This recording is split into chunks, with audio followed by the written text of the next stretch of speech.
एक शिष्य का दूसरे मजदूर के साथ मजाक। एक बार की बात है, एक बार एक अध्यापक एक संपन्न परिवार के शिष्य के साथ कहीं जा रहे थे, तो उस शिष्य को एक कुछ मजाक सूझी, क्योंकि उसके रास्ते में किसी मजदूर के जूते दिखाई दिए। उसने अध्यापक से कहा, गुरुजी, अगर हम इन जूतों को छुपा दें तो कितना मजा आएगा, देखते हैं मजदूर पर इसका क्या असर पड़ता है। अब उसको तो मज़ा सूझ रही थी, लेकिन गुरुजी ने कहा, नहीं, गरीब इंसान के साथ इस तरह का भद्दा मजाक करना ठीक नहीं है। उसने कहा, क्यों ना इन जूतों में कुछ सिक्के डाल दे और देखे कि इसका इस गरीब मजदूर पर क्या प्रभाव पड़ता है। उन्होंने ऐसा ही किया। जैसे ही मजदूर अपना काम करके लौटा, उसने एक पाँव अपने जूते में डाले तो उसको कुछ कठोर सा महसूस हुआ। उसने अंदर हाथ डाला तो उसको कुछ सिक्के दिखाई दिए। वह थोड़ा आश्चर्य में पड़ गया। आसपास किसी को देखा तो कोई भी दिखाई नहीं दिया। वापस उसने दूसरा पैर अपने जूते में डाला और वापस उसको उसमें कुछ सिक्के दिखाई दिए।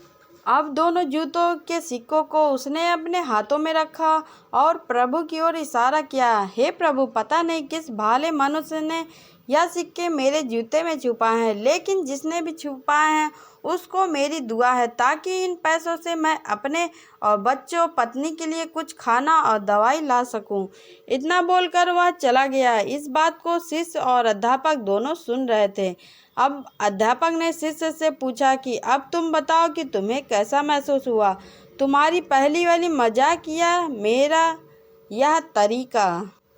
तो उसने कहा, गुरुजी, मैं आपसे क्षमा चाहता हूँ। अब मुझे समझ में आ गया है कि सच्ची खुशी किस चीज़ में है। जब हम किसी की मजाक उड़ाते हैं तो हमें कुछ पल का आनंद मिलता है, लेकिन इससे हमें बद्दुआ मिलती है। लेकिन हम किसी की मुश्किल परिस्थितियों में मदद करते हैं, जिसकी भी हम मदद करते हैं उसको भी नहीं पता कि हमने उसकी मदद की, लेकिन अंदर ही अंदर हमें पता है हमने उस इंसान की मदद की।